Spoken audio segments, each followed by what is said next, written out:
नमस्कार मित्रों, मौजूदा समय की अगर बात करें तो भारत दुनिया के सबसे तेज विकास करने वाले देशों में से एक है। नॉमिनल जीडीपी के हिसाब से भारत दुनिया की चौथी सबसे बड़ी अर्थव्यवस्था है और अगर सैन्य क्षेत्र की बात करें तो अमेरिका, रूस और चाइना के बाद भारत दुनिया का चौथा सबसे शक्तिशाली देश है। हम यह तो नहीं कह सकते कि भारत दुनिया का सबसे अमीर और सबसे एडवांस देश है, लेकिन इस बात से इनकार नहीं किया जा सकता दोस्तों कि आजादी के बाद हम भारतवासियों ने काफी तरक्की की है और बीते कुछ दशक में हमने बहुत कुछ हासिल किया है। लेकिन दोस्तों, क्या आपने कभी यह सोचा है कि आज से 225 साल पहले भारत कैसा रहा होगा? लोग कैसे रहा करते थे, उनका खान पान कैसा था, उनका जीवन यापन कैसा था? तो चलिए दोस्तों, आज जानने का प्रयास करते हैं कि हमारा भारत 1800 में कैसे दिखता था, 1800 का भारत कैसा था।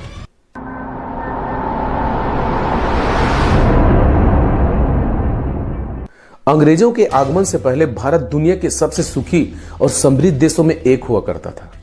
एक अंग्रेज व्यापारी और यात्री के रूप में राल्फ फिंच 1885 में अकबर के दरबार में आने वाला पहला अंग्रेज था।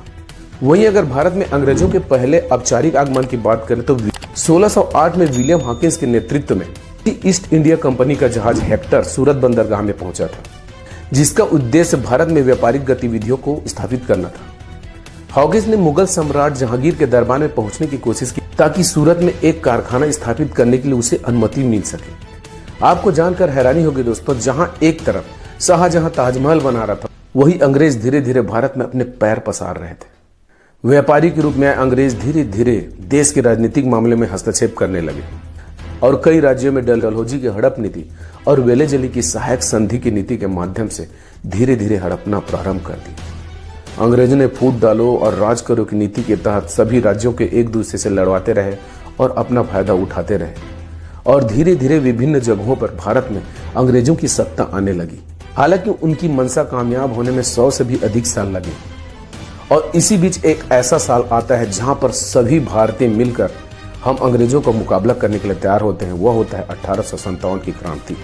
1857 की क्रांति ने भरपूर अंग्रेजों को जवाब दिया, अंग्रेजों को पुरजोर विरोध करने का प्रयास किया, लेकिन कुछ भारतीय राजाओं और स्थानीय जमींदारों के सहयोग के अभाव के कारण यह 1857 की क्रांति असफल रहा और धीरे से अंग्रेज भारत को गुलाम बनाने में कामयाब हो गए। तो उस समय 1800 के दौर में भारतीय लोगों का जनजीवन कैसा था?